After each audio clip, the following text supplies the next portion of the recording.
Hello everyone, नमस्कार, प्रणाम। मैं गौरव स्वागत करता हूं आप सभी का आपके अपने यूट्यूब चैनल गौरव सर ब्लॉग्स पे। दोस्तों, हमारे सभी चयनित अभ्यर्थी जो थे 42,000 जो चयनित अभ्यर्थी थे उनकी बहाली हो चुकी है छठे चरण के अंतर्गत और वो विद्यालय योगदान कर चुके हैं अब तक। तो उन सभी को मेरी फिर से शुभकामनाएँ हैं। दोस्तों, आप सभी का क्वेश्चन आ रहा था बार बार मेरे वीडियोज़ पे कमेंट के माध्यम से कि सर हम लोग को कौन कौन से अवकाश मिलेंगे, क्या जो अवकाश पहले नियोजित शिक्षकों को मिल रहे थे वो सभी अवकाश हम लोग के लिए भी दे होंगे। और साथ में ये भी बोल रहे थे जो महिला शिक्षिकाएं हैं उनका क्वेश्चन था कि विशेष अवकाश कितने दिनों का होता है, मातृत्व अवकाश हम लोग को कितने दिन का मिल सकता है। तो इन सारे क्वेश्चंस को मैं एक वीडियो में कलेक्ट किया हूँ, एक वीडियो के माध्यम से, इस वीडियो के माध्यम से आपको एक ही वीडियो में पूरी कंप्लीट जानकारी आपके छुट्टियों से संबंधित देने वाला हूँ कि आपको कौन कौन से छुट्टियाँ जो है वह मिलने वाले हैं आपके इस जॉब में, इस टीचिंग प्रोफेशन में, इस टीचर के जॉब में। तो दोस्तों, वीडियो शुरू करने से पहले अगर आपने चैनल को सब्सक्राइब नहीं किया तो चैनल को सब्सक्राइब कर ले, बेल आइकन का बटन दबा दे ताकि इस तरह के इन्फॉर्मेटिव वीडियो मैं आपको अपडेट करता रहता हूं। इससे संबंधित, आपके जॉब प्रोफाइल से संबंधित, एजुकेशन से संबंधित, तो फैक्ट से संबंधित। तो इस तरह की वीडियोज़ के लिए आप हमारे चैनल को सब्सक्राइब कर सकते हैं, बेल आइकन का बटन दबा लें। वीडियो को अगर लाइक नहीं किया तो वीडियो को लाइक कर दीजिए और अपने दोस्तों के साथ विभिन्न फेसबुक ग्रुप्स में, जो जिस भी व्हाट्सएप ग्रुप से आप जुड़े हैं, टेलीग्राम ग्रुप से आप जुड़े हैं, उन सभी ग्रुप्स में इसको जरूर फैला देंगे ताकि हमारे अधिक से अधिक चयनित अभ्यर्थी जो हैं, जो नवनियुक्त शिक्षक बने हैं, उन सब तक यह वीडियो पहुँच जाए। दोस्तों, वीडियो को स्किप नहीं कीजिएगा क्योंकि आपको मैं बहुत सारे चीज़ जो आपके जॉब से रिलेटेड है, जो आपके नियमावली में है, जो लीगली आप जो है सो उसका इस्तेमाल कर सकते हैं, उन सारी चीज़ों का मैं इस वीडियो के माध्यम से आपको पूरी कंप्लीट इन्फॉर्मेशन, कंप्लीट जानकारी देने वाला हूं। तो वीडियो को बिल्कुल भी स्किप मत कीजिएगा और वीडियो को पूरा अंत तक देखिएगा। सबसे पहले हम लोग बात करते हैं इस अवकाश संबंधी। तो अवकाश जो है, जो छुट्टी है, वह आपको जो है पूरे शैक्षणिक सत्र में एक तो 60 दिन का छुट्टी विभाग का वो क्लियर है, जो आपको 60 दिन की छुट्टी मिलती है एक शैक्षणिक वर्ष में, एक शैक्षणिक कैलेंडर में आपको जो है वह एक साल में 60 दिन का जो है सो आपको छुट्टी मिलता है जनवरी से लेकर दिसंबर तक में, जिसमें आपको ग्रीष्मावकाश है, गर्मी की छुट्टी है, जो भी आपके पर्व त्यौहार आते हैं उन पर्व त्योहारों की छुट्टी है। तो उन सब मिला के आपको 60 अवकाश मिलते हैं, जो जिला, हर एक जिला के डीओ ऑफिस से उसका एक लेटर जो है वह साल के शुरुआत में ही जारी कर दिया जाता है, जिसमें आपको एक कंप्लीट जो है सो हर दिन का रहता है कि कौन कौन से दिन आपको जो है वह छुट्टियां मिलेंगी। ये आपका हो गया जो विभाग के द्वारा आपको मिल रहा है, जो कंपलसरी है, 60 के 60 छुट्टियां हर एक शिक्षकों को मिलती है। उसके बाद आपको जो है, अब बात करते हैं हम लोग अवकाश की। तो आकस्मिक अवकाश, यानी आपका जो CL है, कैजुअल लीव है, जिसको हम लोग आकस्मिक अवकाश कहते हैं, वह भी आपको जो है मिलता है। इस नियमावली के तहत आपको जो है एक कैलेंडर वर्ष में 16 दिनों का आकस्मिक अवकाश जो है वह दे होता है, यानी 16 CL आप ले सकते हैं एक कैलेंडर वर्ष में। मतलब जनवरी से लेके दिसंबर तक में आप 16 CL अपने अनुसार ले सकते हैं। और यह अवकाश जो है एक साथ 10 दिनों से अधिक के लिए नहीं दिया जाता है, यानी आप एक साथ अगर CL लेना चाहते हैं तो कंटिन्यू 10 दिन तक आप CL ले सकते हैं।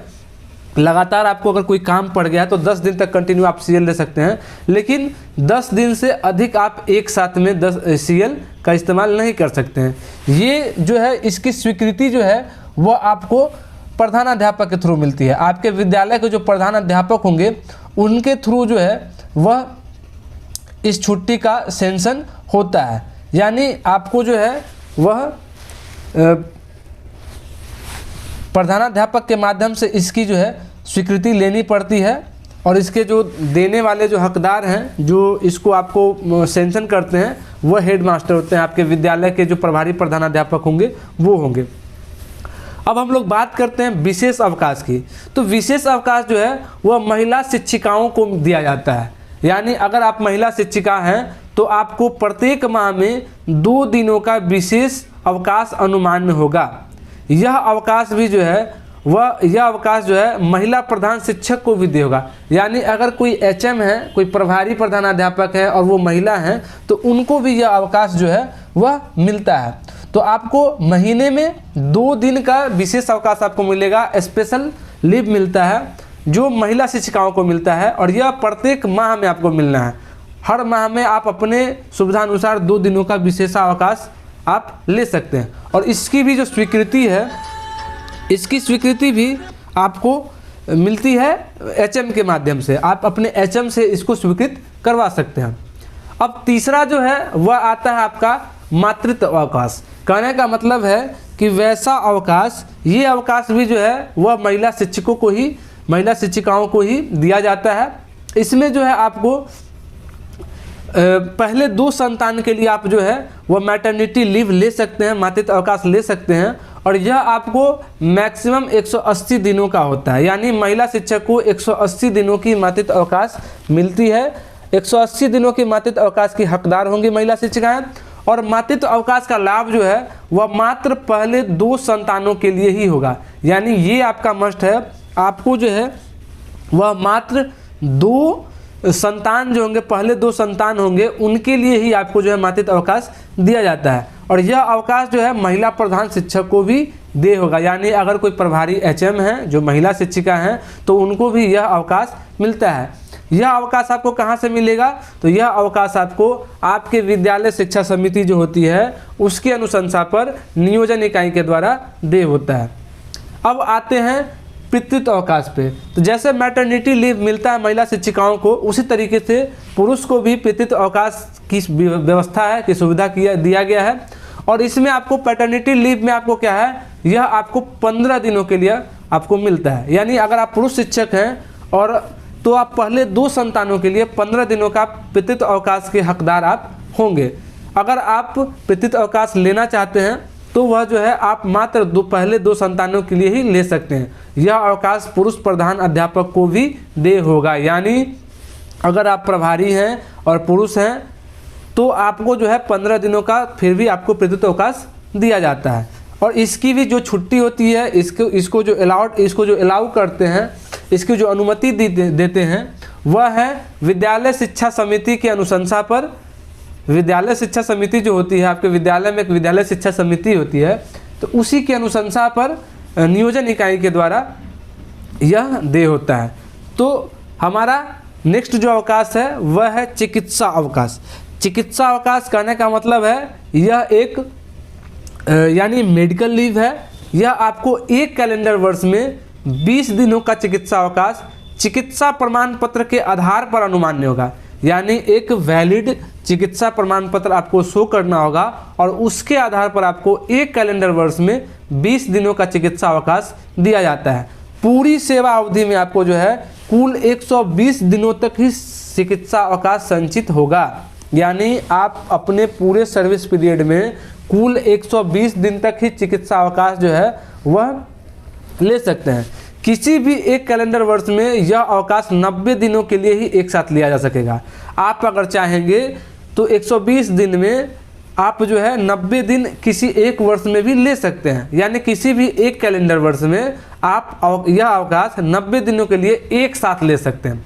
वैसे आपको 20 दिन ही अनुमान्य है 1 कैलेंडर वर्ष में, लेकिन विशेष परिस्थिति पे आप जो है 20-20 दिन को आप बढ़ा सकते हैं। और बढ़ाने के साथ ही आप 20 दिन को थोड़ा सा बढ़ा के एक और 20 दिन और एक और 20 दिन और उसके बाद 10 दिन, यानी टोटल आप 90 दिन के लिए जो है सो एक साथ चिकित्सा अवकाश ले सकते हैं।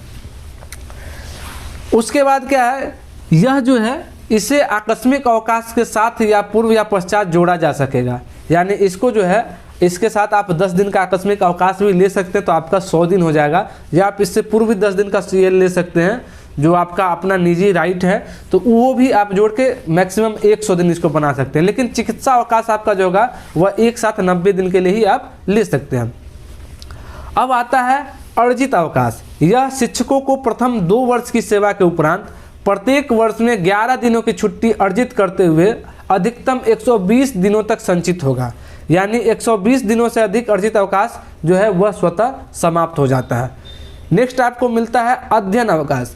यह अवकाश जो है शिक्षक को उनकी सेवा अवधि में अधिकतम 3 वर्ष के लिए अवैतनिक अध्ययन अवकाश जो है वह अनुमान्य होता है। यानी आप जो है पढ़ने के लिए, अपने पढ़ाई को जारी रखने के लिए अधिकतम 3 वर्ष तक जो है अवैतनिक तौर पर, यानी आपको उस 3 वर्ष का पैसा नहीं मिलेगा, लेकिन आपके सेवा काल में आपकी जो अवधि है उस अवधि को, जो अवकाश की अवधि होगी उस अवधि में आपकी सेवा में टूट नहीं माना जाएगा।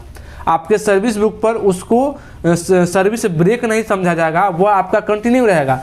फ़र्क बस इतना है कि आपको जो है उसके एवज में आपको पैसे नहीं मिलेंगे, आपको वेतन नहीं मिलेगा, आपको अवैतनिक रूप से ये काम करना होगा। तो अगर आप अपनी योग्यता विस्तार करना चाहते हैं, आप अध्ययन अवकाश चाहते हैं, तो आपको अधिकतम 3 वर्ष के लिए अध्ययन अवकाश मिलेगा, वो अवैतनिक रूप से मिलेगा आपको। इस अवकाश की अवधि को सेवा में टूट नहीं माना जाएगा।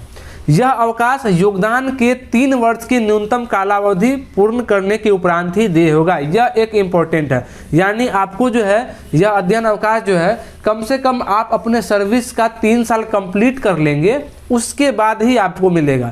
यानी अभी जो नवनियुक्त शिक्षक हुए हैं उनको कम से कम 3 साल का समय अपने सर्विस को देना होगा। उसके बाद अगर वो चाहें तो किसी तरह का कोर्स में, अगर वो चाह रहे हैं कि हम अपनी योग्यता का विस्तार करें, वो भी रेगुलर माध्यम से यानी नियमित तौर पर क्लास लेकर, तो वो क्या करेंगे, अध्ययन अवकाश ले सकेंगे अधिकतम 3 वर्षों तक का, और वो जो है उस अवधि का पेमेंट उनको नहीं दिया जाएगा। साथ ही अध्ययन अवकाश उपभोग करने के उपरांत संबंधित शिक्षक को एक नियत अवधि तक कार्य करना आवश्यक होगा।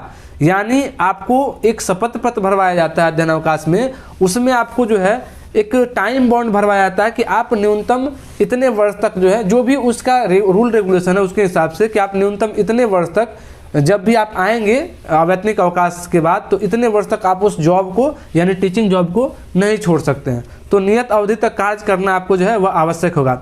इस हेतु प्रशासकीय विभाग द्वारा विस्तृत दिशा निर्देश अलग से निर्गत किया जाएगा। इसके बारे में जो है विभाग ने अलग से विस्तृत दिशा निर्देश जारी कर रखा है। अब नेक्स्ट होता है असाधारण अवकाश।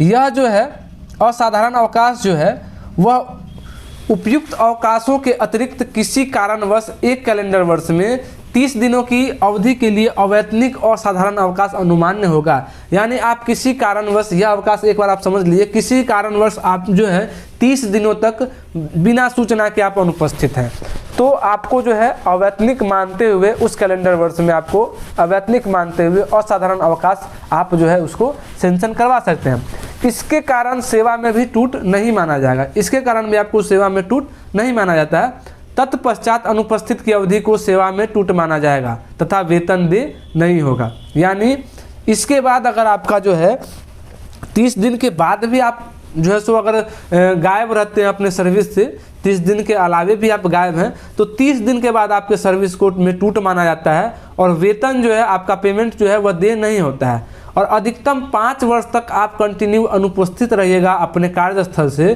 तो इस स्थिति में आपकी सेवा जो है वह समाप्त कर दी जाती है शिक्षा विभाग के द्वारा। और इस हेतु संबंधित को एक स्पष्टीकरण का अवसर प्रदान करते हुए उन्हें सेवा से मुक्त करने की कार्रवाई नियम 10(7) क और ख के तहत गठित समिति के द्वारा किया जा सकेगा। यानी एक गठित समिति होती है, इसके द्वारा आपको 5 वर्ष तक अगर आप लगातार अनुपस्थित रहते हैं तो आपको क्या किया जाता है कि एक स्पष्टीकरण आपके घर पे जाता है, बाई पोस्ट आपके घर पे एक स्पष्टीकरण जाएगा। अगर उसमें भी आपने सही तरीके से लीगल इन्फॉर्मेशन देते हुए, लीगल कॉज बताते हुए, लीगल कारण बताते हुए आपने शिक्षा विभाग को अगर सूचित नहीं किया तो आपको सेवा मुक्त कर दिया जाएगा गठित समिति के द्वारा।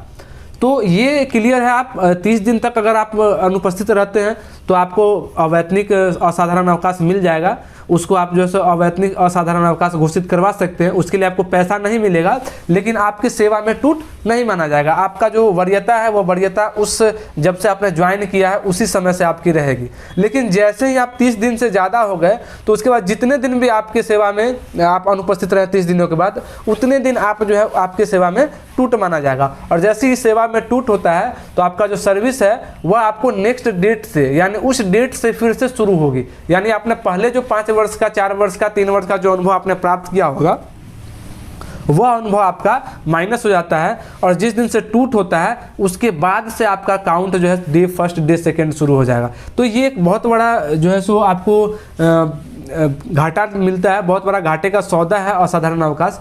तो इस तरह का अवकाश न ले, वही बेहतर होगा।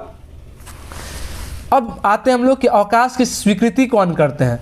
तो अवकाश की स्वीकृति जो है वह आकस्मिक अवकाश एवं विशेष अवकाश जो है, इसकी स्वीकृति जो है वह संबंधित प्रधानाध्यापक, प्रभारी प्रधानाध्यापक की ही करते हैं।